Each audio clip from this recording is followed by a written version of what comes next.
Good evening, everyone. Hi. My name is Patrick, and I'm here going to be talking about what you're going to be needing when your kids someday go to university, or hopefully go to university.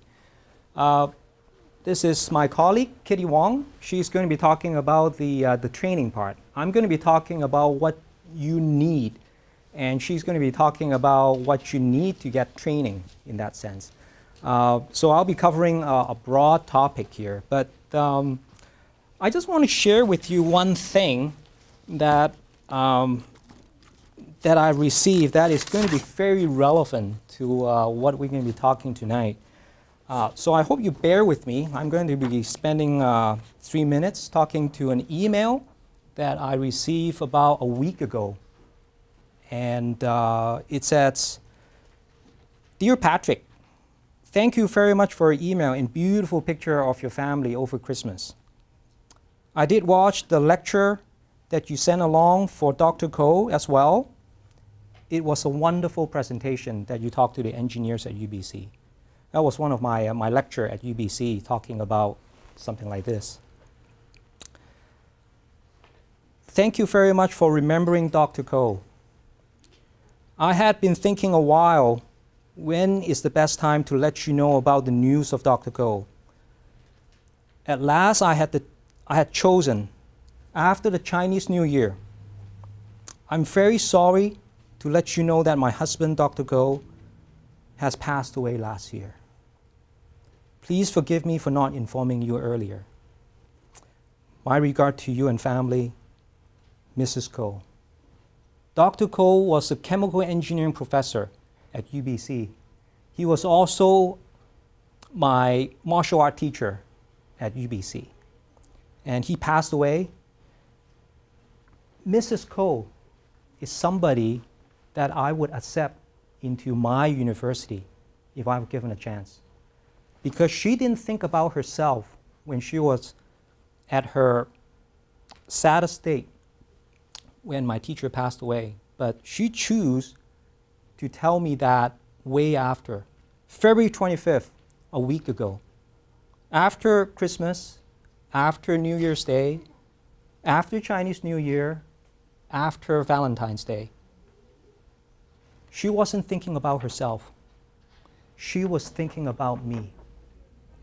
This is the kind of people that I want to get into my university if I were given a chance. And this is exactly why I want to bring this up to you, because I'm going to talk about something that is not technical. It's not about partial differential equations with constant coefficients. It's not about calculus. It's not about geometry or anything like that.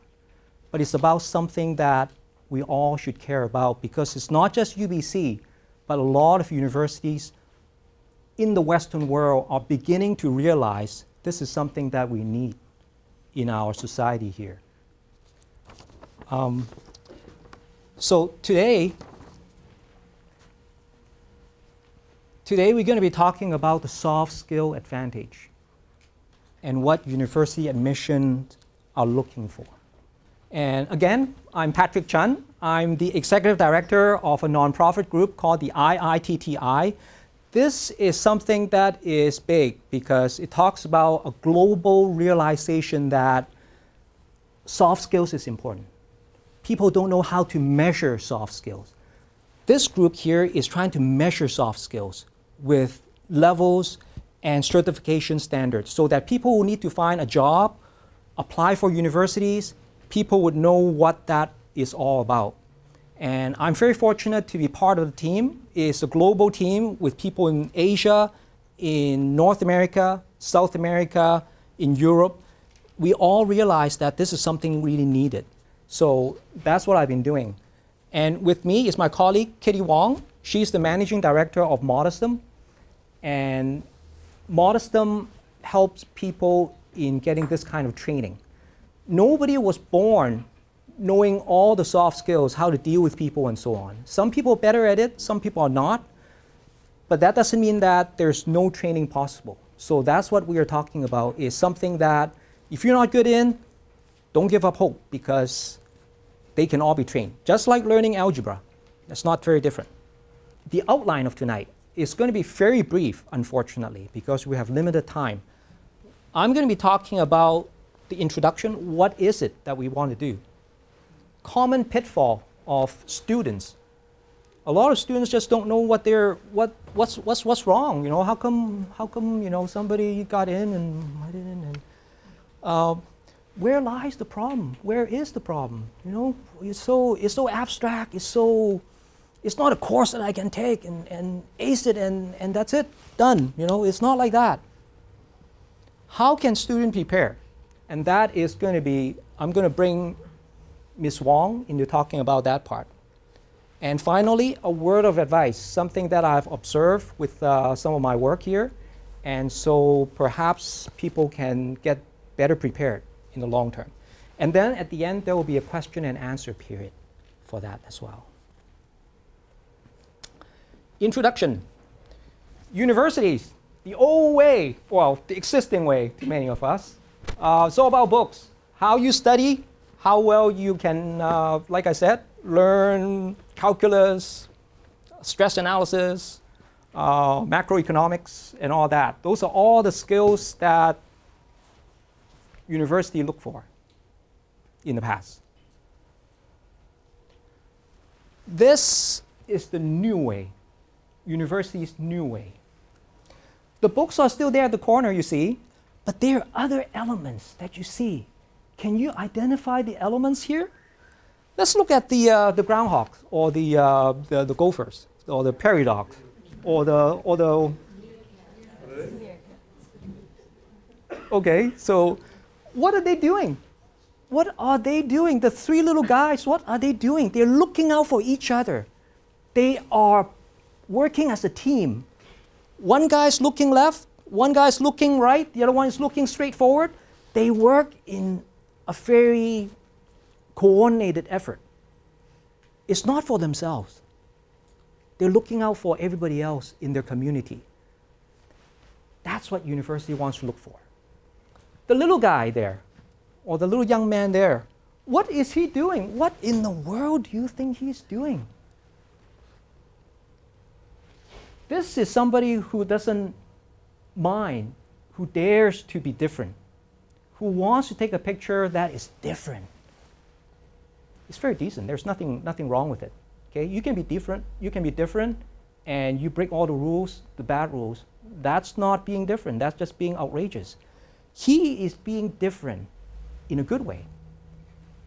He got a fish in his mouth. He's not afraid to make a statement that he wants to be different. He wants to innovate. He wants to invent something new the best way he can. That's what university is looking for. The third one, the big picture here, what is that man doing?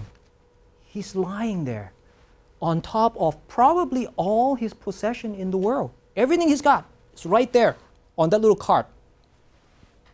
Do anybody care? Most people don't care. You just look away. I do sometimes. I try not to. You have your own work to do.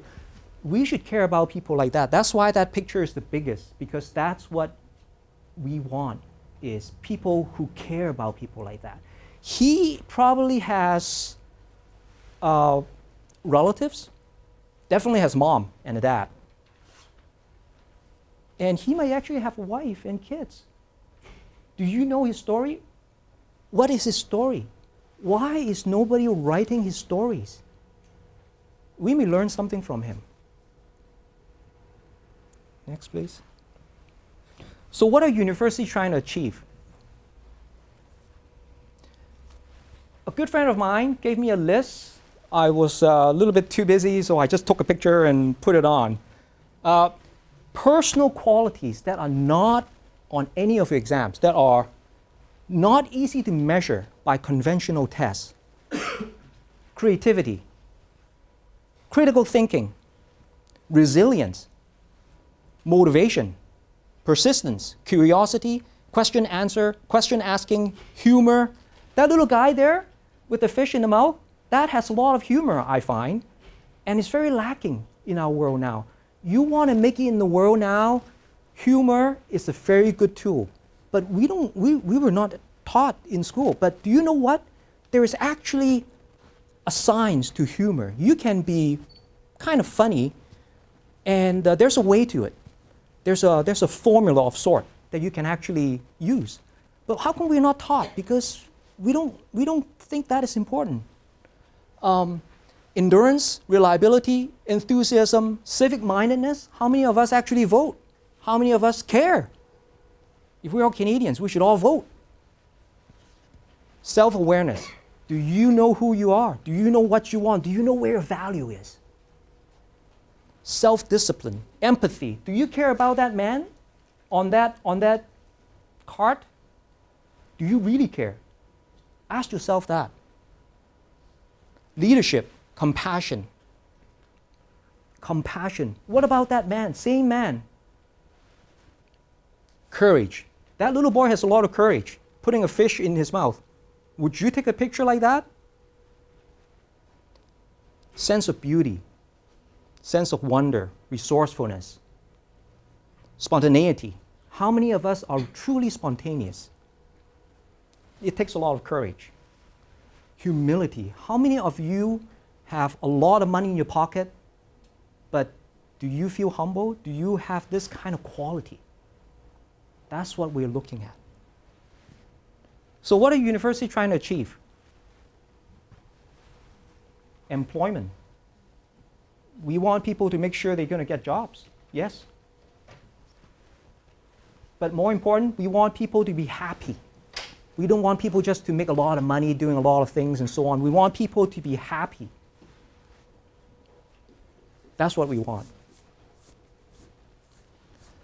Second part, common pitfall, common problems that we see of students and maybe even parents in their way of thinking.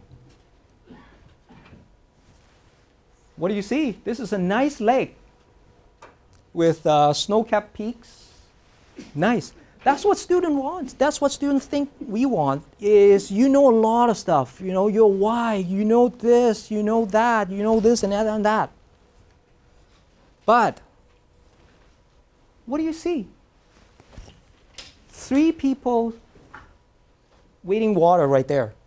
Water turns out to be not that deep. What happened when the water is not deep enough? It's 5 miles wide, 3 inches deep. That's what a lot of students think they would be useful for, is they know a lot of stuff, but they know only a little bit. What is the problem? It dries up. In the summer and other time, you have no water. So, is that good? No, it's not good. That's not what we want. What do we want? We want a little pond. We want a little thing here, 10 feet across maybe, 30 feet deep, 50 feet deep. That's what we want. We don't want you to talk about solving world problems. We want to talk about you seeing something, little things, that you have a lot of feeling about. This is all about feeling. It's not about how heavy it is, how much it is, you know, what's the efficiency, so on and so forth. It's not that. It's all about your feeling. What you feel, what you think of this little thing that's related to myself, yourself. That is what this thing is all about. Next. So where lies the problem? Where is the problem? How come we have students that think like that? Well, you want to solve this problem, you got to look beyond graduation from university, not from high school. I'm talking about looking way ahead, 10 miles ahead, instead of looking at 5 feet away. Because unless you know where you want to go, you are never going to get there. Which way should you go? Are you going this way? Or are you going that way? Or are you going back? If you don't know which way you want to go, you're never going to get there. So if you think that just sending my kid into university is going to be the end, and I've done my job, they're going to be doing great for the rest of their lives, well, I think you may be, you may want to think some more. You may want to look down the road. Yes, they got into university. They got into a good school, UBC. And then what? What are these people doing? This is part of the problem. Next. 15% youth unemployment in Canada right now, on average. Doubles that of the general population of all ages. So 15%, that's a very conservative estimate, but let's take the official word, 15%. But that's not the bad part. That was the good news. The bad part comes now. And it's sad. What is this young woman doing? She's waiting tables. She may have a degree in clinical psychology. Next, please. The worst thing is underemployment.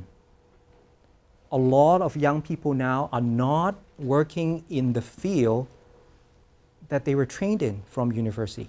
4 years, 5, 6 years, if a master's degree, or even more. 1 in 3 youths in Canada now are underemployed. You think that was the worst part? To add insult to injury, she's waiting tables. What is that one over there? It's an empty office. Next. Youth who cannot find a good job on this side, on the left side. Jobs that cannot find the right people to work in. It's not that there are no jobs. There are tons of jobs. It's just that that lady over there is not getting it. So what do you say? What do companies want? What do employers want? Very fortunate. I have talked to some of the biggest companies in the world with my work, and 3 of them agreed to let me quote them. First one is Jessica Lee from the Marriott Hotel. You may have heard of this hotel chain. Heather Tingley is from Microsoft. Again, you may have heard of this software company called Microsoft. Rosemary Hefner from Career Builder. They are a job shop. They help tens of thousands of people finding jobs. Now, first I'm going to talk about what Jessica says, but they represent 19 different brands, including Marriott Hotel, Ritz-Carlton. Hire about 65,000 people a year around the world. See over 1 million resumes a year. This is what she said. Next. It is no longer about just having resume, looking for a job opening, sending in the resume, getting an interview, get hired. But nowadays, there's a lot more that needs to go into it. That's what she said. You can't just send in the resume. You may say, well, yeah, I sent in 30 resumes and so on. Nobody replied. It's their fault. I did my job. I got my degree. I have done my dues. And it's like, no, you haven't. Nobody owes you anything. Nobody owes you anything at all. Next. Heather, from Microsoft, it is very unfortunate we see some applicants not being able to close that loop and complete their communication skill. It's about communication skill. It's not about your calculus or whatever that soft skill may be that they are lacking. She said it outright. Soft skills, soft skills, soft skills. People don't have that kind of soft skills. They walk into the interviewing room and I said, I can't hire him. This guy just... What can they say? They can't say you're a bad person. They can't say you're not smart. We're all smart. But smartness is not good enough. People get SAT full score in the States. So how do they pick people that are perfect? Perfect. Career Builder, 3,000 people working in 16 countries, helping people find jobs. And this is what Rosemary has to say. Next. It really comes back to employability and soft skills. Again, soft skills, employability. They're not employable. They walk in a room, they have no socks on. Because why? Because they They read magazines with models have no socks. They think this is the way to go to interviews. I'm not going to read the rest, but I think you get the idea. You get the idea why I'm so adamant saying that, well, you know, people just don't know people don't know, you don't know what you don't know. And that's the problem, is you don't know the skills that you don't know, and a lot of graduates don't know the skills that they need in order to get a job. And that is the problem, because they think they're really good. I got 3.9 GPA, grade point average, which is pretty good. I never had 3.9, not by far. But that's not what employers are looking for. Employers are not looking for the 4.0. Next. So, how can students prepare? Next. I'm going to ask my colleague, Katie Wong, to talk about how students can actually go about preparing for something that is so abstract. And then she can mention some of the details. So, Kitty. Thank you for giving me the time. With model STEM, we actually have 3-level courses that we can provide soft skills training to youth or even graduated students. The basic one, we call it the blue, is introductions to Western etiquette. In Canada, there are like numerous of other immigrants or people that just came from other countries, and maybe they came in, you know, when they were young, or just, you know, high school years, or even just in university. They might not be exposed to Western etiquette, so we will have introductions to Western etiquette. In this course, the blue course, we will have 3 hours interactive seminar. Personal appearance, that's need to be addressed. As Patrick said, I mean, a lot of time when young youth, they go in for interviews. They're wearing jeans, tights, shorts, no socks, sandals. They think that, you know, it's all the trendy thing, but I think it's the employer. They are not just looking at their report cards or their GPA. They're definitely looking at other things, how they carry themselves, how they dress. Can they represent their own company, their company? When I send John over to Japan or even to just Vancouver downtown, can John be confident enough to represent this company? How to do greetings, a proper handshake. You go, well, handshake is just, you know, giving your hand out and handing out, I mean, just shaking somebody's hand. But a proper handshake could be totally giving the people your personality. And also introductions of themselves. Sometimes they just blurt it away or just too scared, or the tone of voice that they carry at themselves. Western style dining, same thing, you know, with different cultures. Our Asian parents or youth, they might be using chopsticks when they go out for dining or lunches or dinners, how they gonna, you know, use their forks and knives and their utensils, how they place their napkins on their lap, or it's on the table. 7 table manners. When ladies go in for a functional party, how do they carry their purse? Or should they, you know, sit down at the dining table and put their purse on top? Or which fork should they use for appetizers, right? You know, those are the things that they might want to know. That is the most basic course that we have. Once they finish with that, then they're going to move on to the red course, which is, there's the pictures that Patrick's training another student, handshakes. The red course, which is our intermediate course, is more refinement of the Western etiquette. This course is 15 hours interactive seminar. When youth or young adults just graduated, they go into a function or a party totally filled with strangers. They don't know how to start a conversation. So we will tell them, we will teach them how to, you know, be an icebreaker, not, you know, the one that would chop, okay? You know, start a conversation, how to interactive, you know, networking with others.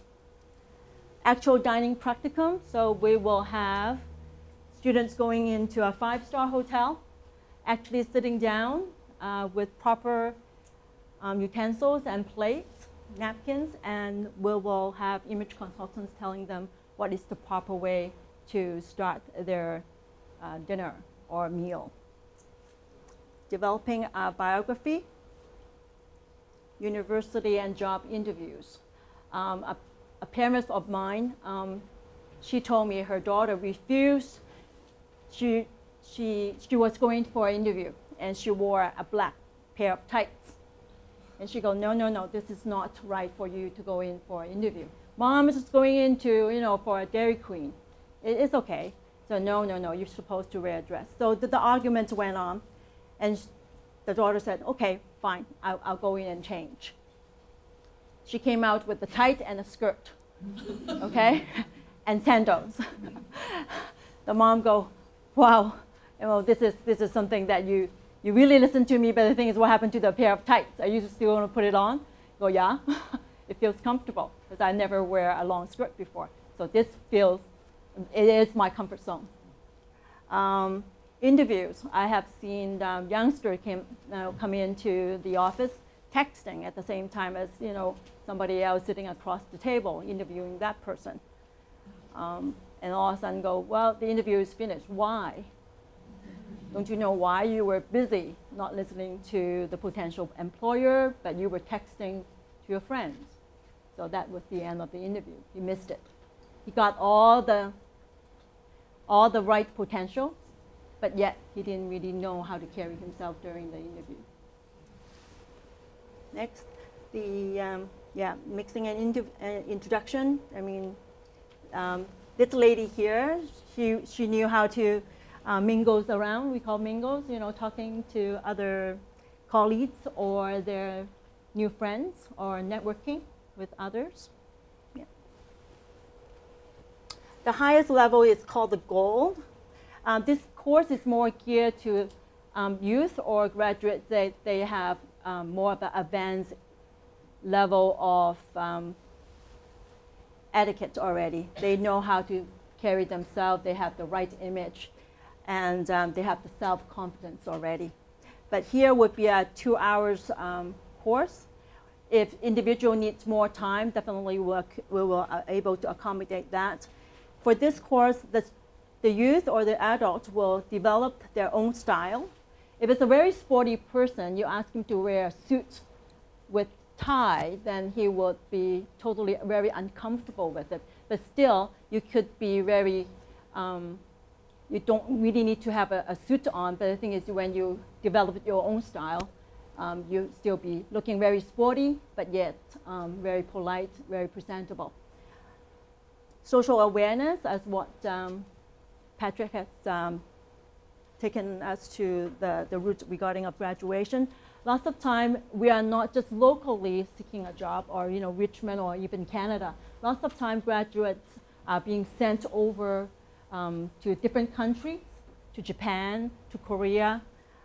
They need to know how to break ice or talk to others regarding when they arrive at a different country, what kind of things that they should be aware of when they are carrying on a conversation. How to apply for university.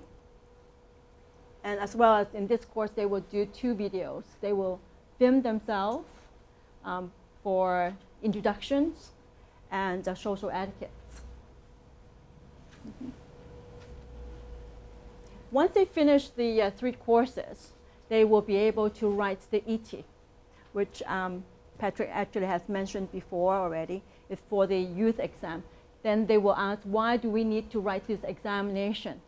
For this examination, you will tell your potential employer or the university entrance admission that you actually have acknowledged the importance of soft skills, how to carry yourself, what to look for when you act in the interview.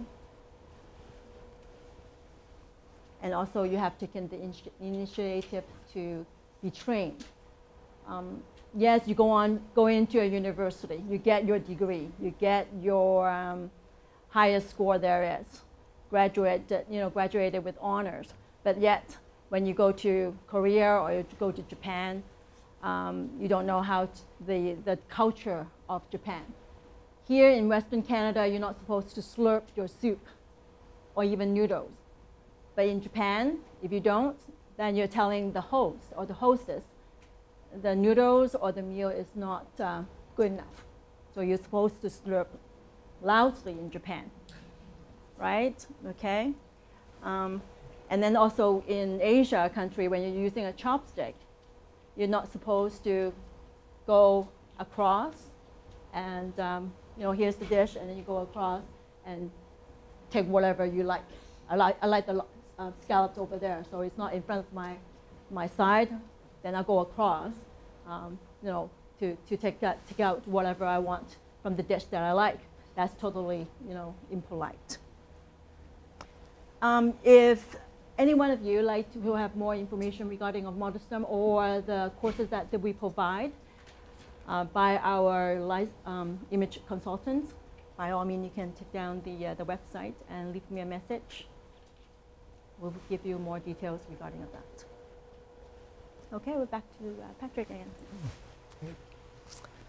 Thank you, Kitty. The last part we're going to be talking about is some of the what I've come across. So a little bit of an advice, for example. Next. Word of advice. This is the hard part. This is the dense part. But hopefully I'll be able to make my point clearly, hopefully. You need to develop your own awareness. That is hard. I still find it hard, and I have been living for more than half a century. And how do you develop your awareness? This is what university want, is how do you develop self-awareness? How do you say, what do you mean by aware about myself? Yeah, I got my everything here. But you aware what is your limitation? Are you aware what kind of potential that you have out there in this world that you can take on? But you put yourself in a box. You put yourself in a frame. And you say, I'm afraid to go outside and do the thing just like that little boy with the fish in his mouth. That's why I love that picture. And the little boy, is he wasn't afraid. He was aware that he's a little boy, but he can have a lot of fun too. And that's why he put a little fish in his mouth to take a picture, so that everybody would know that he is not afraid. That is a sign of confidence. A sign of confidence. If you didn't see that from that picture, you need to learn more.